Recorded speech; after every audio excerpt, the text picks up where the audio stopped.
जो जैसा करता है वैसा उसको भोगना पड़ता है। ऊपर वाले के यहाँ देर है अंधेर नहीं है। बात 2004 की है, जनवरी की है, आज से 20 साल पहले की है। और मुख्तार अंसारी का जो भय का साम्राज्य था वो चरम पे था। वो खुली जीप में मऊ दंगों में घूमता था जहाँ कर्फ्यू लगा है। उस समय मैंने लाइट मशीन गन रिकवर की।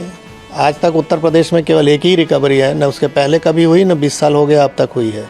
उस पर पोटा भी लगाया क्योंकि पोटा एग्जिस्ट करता था। तो मैंने स्टैंड लिया उसके प्रति कि नहीं, ये गलत है और ये इसको जेल जाना होगा। मुलायम सिंह की सरकार तत्कालीन अल्पमत की सरकार थी, किसी भी कीमत पे इसको बचाना चाहते थे।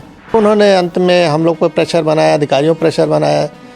जब कोई नहीं सुना तो आईजी जोन जो थे उनका ट्रांसफ़र, डीआईजी रेंज का ट्रांसफ़र, एसएसपी एसटीएफ हमारे थे उनका ट्रांसफ़र। आप बिल्कुल सही कह रहे हैं। बात 2004 की है, जनवरी की है, आज से 20 साल पहले की है। और मुख्तार अंसारी का जो भय का साम्राज्य था वो चरम पे था। और सरकार द्वारा जब समर्थन ऐसे माफियाओं को हो जाए तो आप समझ सकते हैं। मैंने अभी आपसे कहा कि वो खुली जीप में मऊ दंगों में घूमता था जहाँ कर्फ्यू लगा है। किसी की हिम्मत नहीं हुई उसके प्रति कुछ बोल दे, कार्रवाई की तो छोड़ दीजिए। और उस समय मैंने लाइट मशीन गन रिकवर की। आज तक उत्तर प्रदेश में केवल एक ही रिकवरी है, न उसके पहले कभी हुई, न 20 साल हो गया अब तक हुई है। और उस पर पोटा भी लगाया क्योंकि पोटा एग्जिस्ट करता था। तो मैंने स्टैंड लिया उसके प्रति कि नहीं, ये गलत है और ये इसको जेल जाना होगा। लेकिन मुलायम सिंह की सरकार तत्कालीन अल्पमत की सरकार थी, किसी भी कीमत पे इसको बचाना चाहते थे। और उन्होंने अंत में हम लोग पर प्रेशर बनाया, अधिकारियों पर प्रेशर बनाया।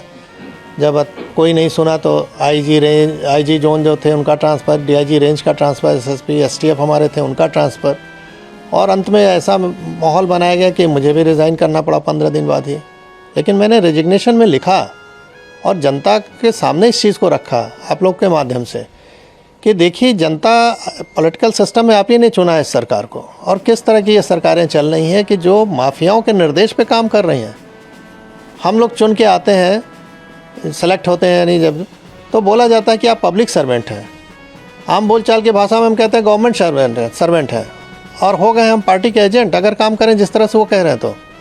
तो ये गिरावट की स्थिति बहुत ही खतरनाक थी। धीरे धीरे इस पर लगाम लगा है। न्यायालय में अब निर्णय आने लगे हैं जो कभी नहीं आते थे, दशकों तक, 2-2 दशक तक नहीं आए, अब आ रहे हैं 3-3 दशक के बाद। तो स्थिति बदली है नो डाउट। और उसका नतीजा आप लोग देख रहे हैं कि अपराध में कुछ भी हो रहा है। सर, क्या लगता है उस समय कितनी बड़ी चुनौतीपूर्ण रही कार्रवाई जो मुख्तार अंसारी पे आपने की, और आज जिस तरह से आपने कहा न्यायालय में निर्णय आ रहे हैं, कानून व्यवस्था जिस तरह से है, उस समय अगर वो ऐसा रहता तो क्या उस समय मुख्तार अंसारी पे कार्रवाई हो सकती? नहीं, स्वाभाविक है। अगर शासन प्रशासन, हम तो किसी सपोर्ट की भी उम्मीद नहीं करते थे, हम तो अपने दम पे रिकवर किया, मैंने अपनी टीम के साथ। तो हमको सपोर्ट की ज़रूरत नहीं है। हमको तो हम ड्यूटी है मेरी, हमको ये मेहरबानी नहीं कर रहे थे किसी पे। हमारी ड्यूटी है कि ऐसे असामाजिक तत्वों को रोका जाए जो जनता के लिए कहर बन सकते हैं। तो मैं तो अपनी ड्यूटी कर रहा था। अगर मुझे ये ड्यूटी केवल करने दिया जाता, मुझे सपोर्ट की कोई ज़रूरत नहीं। सपोर्ट तो सिस्टम बना हुआ है गवर्नमेंट के कि हमको फोर्स दे रखा है, हमको आर्म्स एम्युनिशन दे रखा है।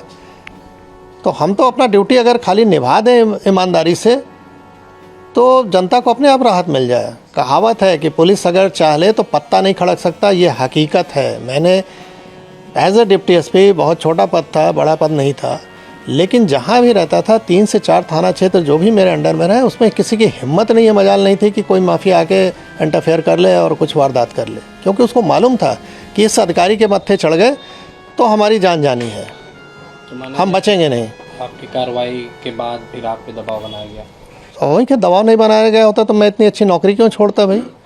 जब मुझे लगा कि मैं अब कुछ नहीं कर सकता इन लोगों के सामने, तो कम से कम बाहर आके जनता को तो बताऊं कि हो क्या रहा है।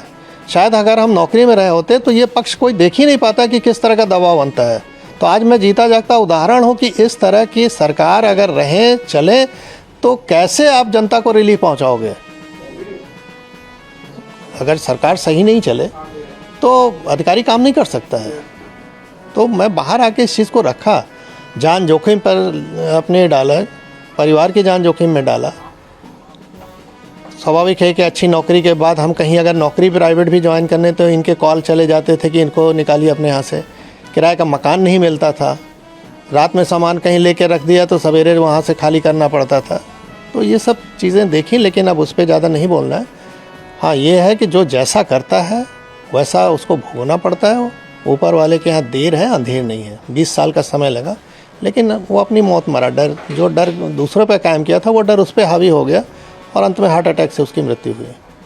सर, कहा जा रहा है कि मुख्तार अंसारी की मौत पर पूर्वी उत्तर प्रदेश में बवाल हो सकता है, माहौल ख़राब हो सकता है।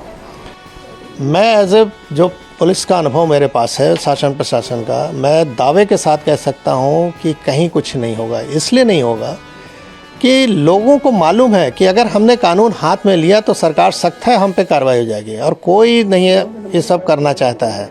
वो तभी करते हैं जब शासन प्रशासन का सह होता है।